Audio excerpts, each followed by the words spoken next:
I'm here with Brian May, who is the lead guitarist with Queen, and I'm totally thrilled to have this opportunity to talk to you. And I know when you originally reached out to me, you expressed some of the parallels that you saw with what's going on with badgers and foxes in England and what we're dealing with coyotes and wolves and foxes in this country. And I was wondering if you could speak to those parallels.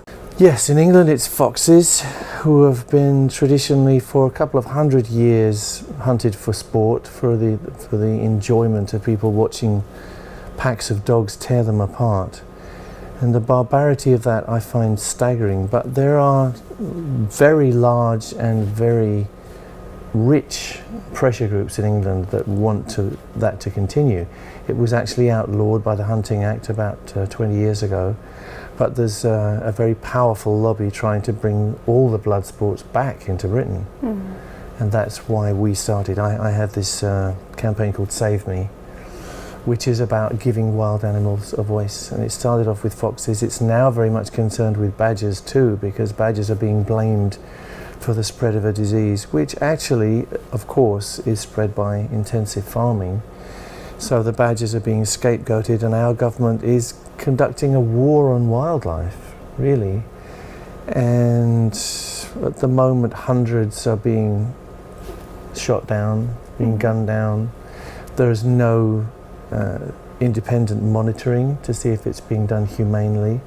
They're destroying badger families. Badgers are very much indigenous to England. They had their family groups in Britain long before there were humans there. They mind their own business. They're very family orientated. So if you shoot a badger, you destroy the family, obviously. And very often the cubs will die of starvation. It's really a very grim prospect. So this is what we fight, and up to now we haven't won, because we have a government which, no matter how much evidence is put before them, will not change.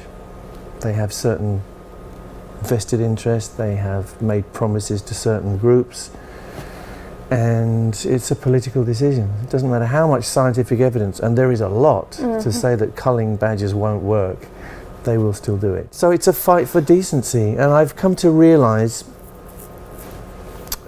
over the last 3 years that what you're fighting is not just the symptom, it's not just people being cruel to animals. There is something underneath that, and I believe what's underneath it is, in our case, privilege. It's a way of thinking which says we can do anything we like to people or animals, and you will not stop us, because this is our power, this is traditionally what we're allowed to do. And that is what our government at the moment stands for. It's not the will of the people that we are cruel to animals.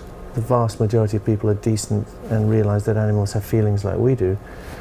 But there's a certain section, and a very powerful section of the community, which is determined to keep the old barbarity going. The perspective of our governments of coyotes and wolves and foxes has been one of of vermin often, and yet we know ecologically that they're so incredibly important now.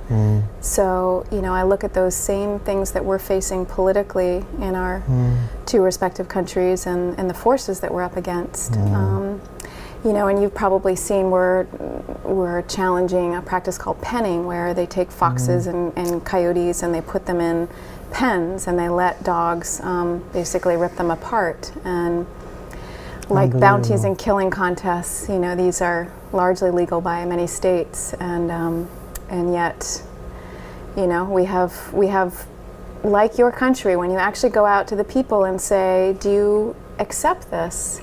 Most people would say no. Killing contests have been going on for a long while, but in Idaho what's new is the fact that wolves are being targeted. And as you probably know, we reintroduced wolves. We spent hundreds of thousands of dollars to reintroduce them, and now we're trophy hunting them, we're trapping them, and now killing them in these killing contests.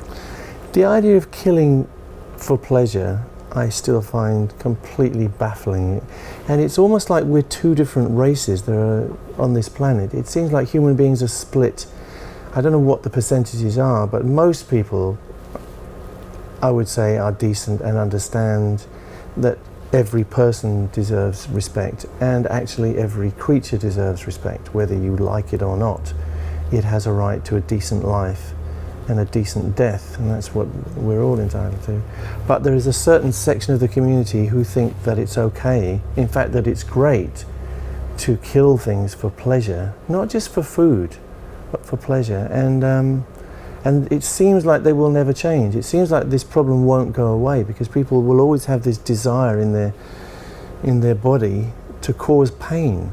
And there's obviously, the FBI will tell you there's a great link between people who like to cause pain in animals with people who like to cause pain in human beings. So it's a trait in humans which is evil, which is very, very, very bad, but it's not going to go away overnight. Once you've seen the depths of depravity that people will sink to in abusing animals, you have it in your body and you know it, and you can't unknow it.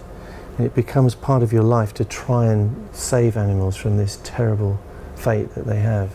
And hopefully things will improve. I believe they will improve, because we abolished slavery, we got women the vote, we don't burn witches at the stake anymore. We should not be torturing animals in any shape or form. My hope is in the youth, and I do think that people in general are born with a certain amount of empathy and compassion, and we desensitize through so many different ways of society. So I guess I have hope in some ways of young people that will continue to connect with others beyond humans. You can tell with people as soon as you meet them, can't you? Because if they use the word vermin, you know immediately, because what is vermin? It's something which you don't think ought to be there because it inconveniences you, something you think is dirty or is going to hurt you in some way, something that you fear. They all have a legitimate right to live on this planet the same as we do. Why would we deny them that?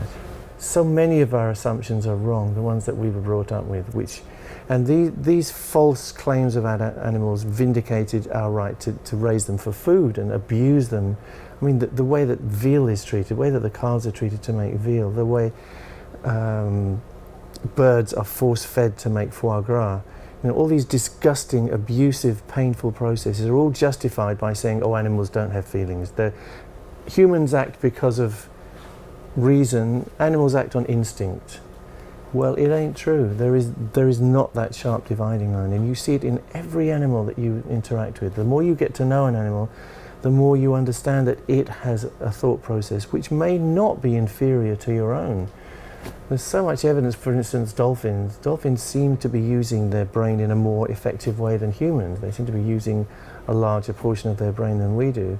I think the more that we study animals, the more that we're seeing that not just intelligence, but an emotional life and cultures and dialects and families. An emotional intelligence. And why would we think that our intelligence is better than theirs? See, I come from an astronomy background, and it used to be thought that the Earth was the center of the universe. Everything revolved around the Earth, the moon, the sun, the stars. And gradually it was discovered that this is not the case. Actually, we're not in the center even of our own little family of planets. The sun is the center. The sun is not the center of our galaxy. It's a tiny little speck in a corner of our galaxy. Our galaxy is not the center of the rest of the galaxies in the universe. You know, we are not central in any way whatsoever. So why would we think that the human race is central or more important than any of the other creatures on this planet? So Brian, if someone were to say to you, what can I do? You know, I'm just one person. How can I make a difference? What would you say to them? I'd say to people, get connected to an organization that is dealing with this and contribute in the media, talk, spread the word, question practices which you think don't look right. And it can be anything. You can see perhaps you see people selling pets in the street. You know, ask where they come from. Ask why they're not with their parents. Ask if they are truly rescued. You know, are they being bred for money when there's animals that are waiting in rescue homes the whole time? Ask questions like that. Ask people. You know, ask how dogs are treated if they're pets. Ask how the animals are treated that make your food that you eat every day. Find out. And if you're not happy with the way that's discovered to be, then do something about it. Make a noise, speak, join organizations, donate to organisations, but most of all speak up and say we are not going to put up with this. Well, again, I just am so grateful for all that you're doing in England for the badgers, the foxes, and Okay, well, we are uniting. It's very important that around the world we unite, because it's a very global thing. There are bastards in every country at the moment, and they need to be contained, and they need to take out their evil, cruel intentions in a harmless way somehow. You know, let's get them converted to video games or something, you know, but just stop them feeling that they have the right to abuse another creature. Thank you so much, Brian. Thank you.